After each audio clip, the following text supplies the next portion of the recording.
Bon dimanche, happy Sunday. This is Woody Collins with Congo Helping Hands, and this is another edition of talking about the Congo. We have two things we want to talk about. Number one is the U.S. government giving the Congo uh, $7.5 million to fight the Ebola outbreak in Western Congo. And the second thing is the whole idea of why we want to help Congo at this point in time. So we'll jump right into those two topics.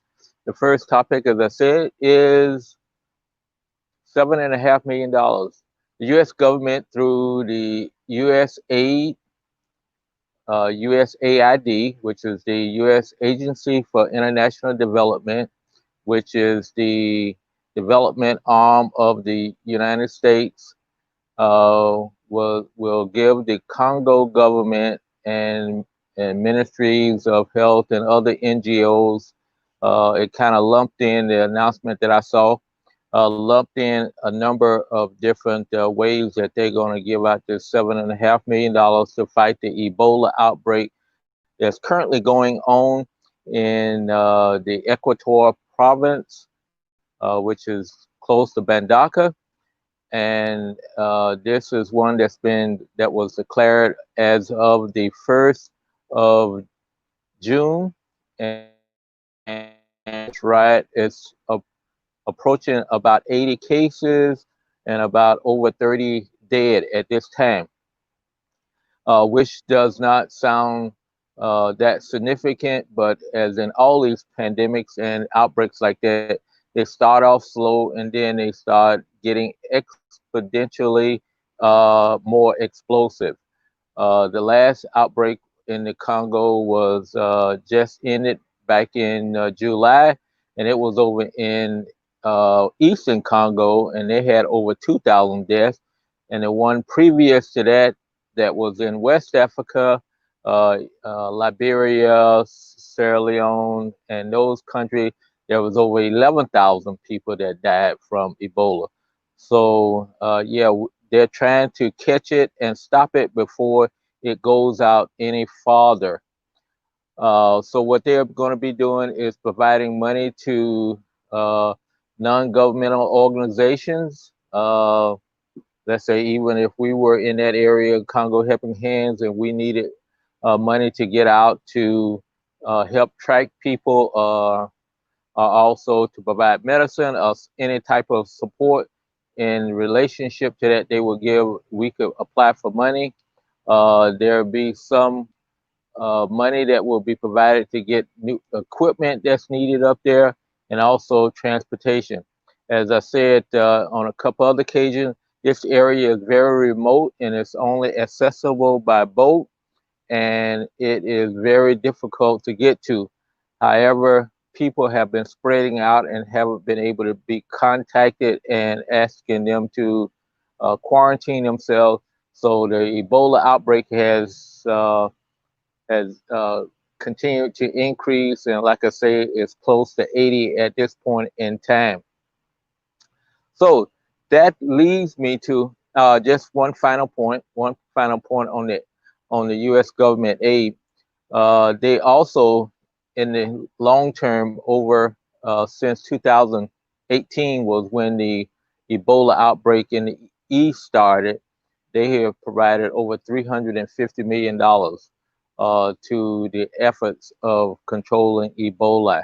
So it's one of those things that we do because we need to put some of these diseases in check as quick as possible. So we don't want it. These can easily turn into another coronavirus pandemic that we have today. And that leads me to the second thing that I want to talk about is why we are helping other countries in these situations. Number one is the government of Congo, and that whole health system is very weak, and so therefore they need help. Without outside help, those diseases would ravage the country, and also ravaged the world. Uh, because people travel out of Congo into other locations. We can't just say we're going to close down our borders because our borders is so many points. We have direct flights from so many places. So that whole idea of we'll shut down the borders, that means to say we had to stop all incoming international flights into the United States, and then that would shut down all our business because we have a lot of trading partners who are coming to the United States to buy stuff and to not only relatives to visit people. And so it would not just be, you just can't say, okay, we'll shut down all the people from Africa or from the Congo. These people travel to Europe. People from Europe are in Africa. So it's all these diseases is a plane ride away.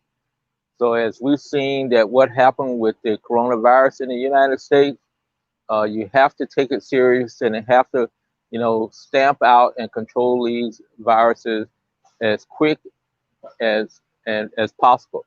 A second reason is Congo is vital to the U.S. Interest. We are, fighting communism and Islamism and all kinds of things. I would say communism, but that's pretty much out of the way. But back in the early 60s, when we were really fighting against the communism and the expansion of it, that's where it happened at. That was the battleground in the Congo. Uranium, Congo is rich and has the second source of uranium for atomic bombs, and we know that people are looking for uranium. So you wouldn't want Congo to fall into hands of some terrorist activity and become a breeding ground for nuclear bombs and stuff like that.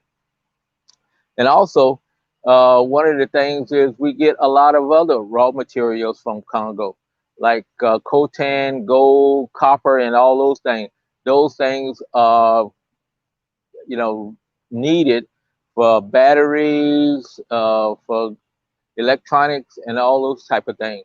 So it is vital that we help Congo and not stop off, let those supply sources be shut down, or the people become contaminated and then they can't work the mines because I'm sure under the conditions that they're mining and stuff over there, nobody from the United States or Europe are going to want to go over and mine in those conditions.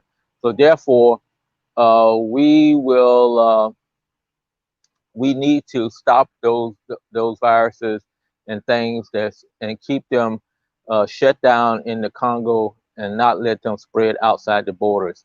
So that's a few instances why.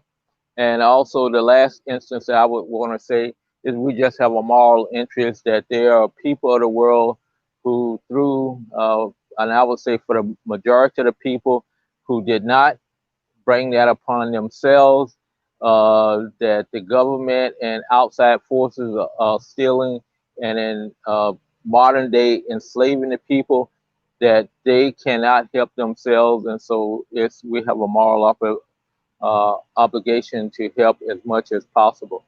So that's why, $7.5 million for this Ebola outbreak. It may be increased if it don't get under control very soon. And as I said, it's rough terrain in that area where they have to go travel and try to track down people and to track down the sources. And so that's extra money that they have to spend. There's no airports in the area, no roads, and everything is by boat, which makes it very slow. So they even need to get a lab up into that area so that they can quickly identify people who has the virus and get them quarantined or into the medical facilities. So that's the two things that I wanted to talk about today. And I would like to wish everybody happy Sunday, bon dimanche, and also would like for you to take care of yourself, be safe, and be blessed. And we will talk to you on Monday and let you know what's going on or what's the hot topics that we're going to talk about in the Congo at that time. So We are checking out, and we will see you later.